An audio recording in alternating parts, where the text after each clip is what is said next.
আওয়ামী লীগের সাবেক উপমন্ত্রী আব্দুল্লাহ আল ইসলাম জ্যাকবকে আদালতে তোলা হলে সেখানে প্রকাশ্যে ঠিক এভাবেই স্লোগান দেন আওয়ামী লীগ নেতাকর্মীরা।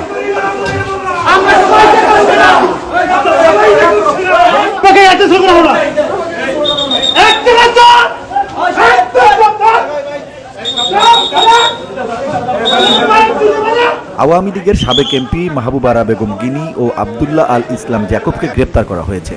মঙ্গলবার ভোরে রাজধানীর আলাদা এলাকা থেকে তাদের গ্রেপ্তার করে পুলিশ। ডিএমপির গোয়েন্দা বিভাগের অতিরিক্ত কমিশনার রেজাউল করিম মল্লিক বিষয়টি নিশ্চিত করেছেন। তিনি বলেন, গিনি ও জ্যাকব 5 আগস্টের পর দায়ের হওয়া একাধিক মামলার আসামি। তবে কোন কোন মামলায় তাদের গ্রেপ্তার দেখানো হবে পরে সেই সিদ্ধান্ত নেওয়া হবে বলে জানান তিনি।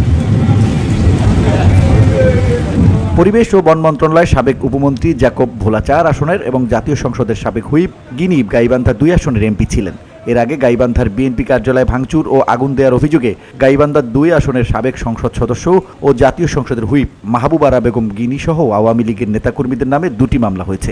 গাইবান্ধা সদর উপজেলার বদিয়াখালী ইউনিয়ন যুব দলের আহ্বায়ক রফিকুল ইসলাম বাদী হয়ে 18 আগস্ট সদর থানায় বিস্ফোরক দ্রব্য আইনে মামলা দায়ের করেন। এই মামলায় সাবেক সংসদ সদস্য মাহবুব আরা বেগম গিনি সহ 97 জনকে আসামি করা হয়। আরেকটি হল 26 আগস্ট জেলা বিএনপি কার্যালয়ে হামলা, ভাঙচুর, অগ্নিসংযোগ ও ককটেল বিস্ফোরণের ঘটনায় বিস্ফোরক দ্রব্য আইনে জেলা বিএনপির দপ্তর সম্পাদক আব্দুল হাই সরকার বাদী হয়ে সদর থানায় মামলা দায়ের করেন। এই মামলায় সাবেক সংসদ সদস্য মাহবুব আরা বেগম গিনি সহ 114 জনের নাম উল্লেখ করে এবং 200 থেকে 250 জনকে অজ্ঞাতনামা আসামি দেখানো হয়েছে।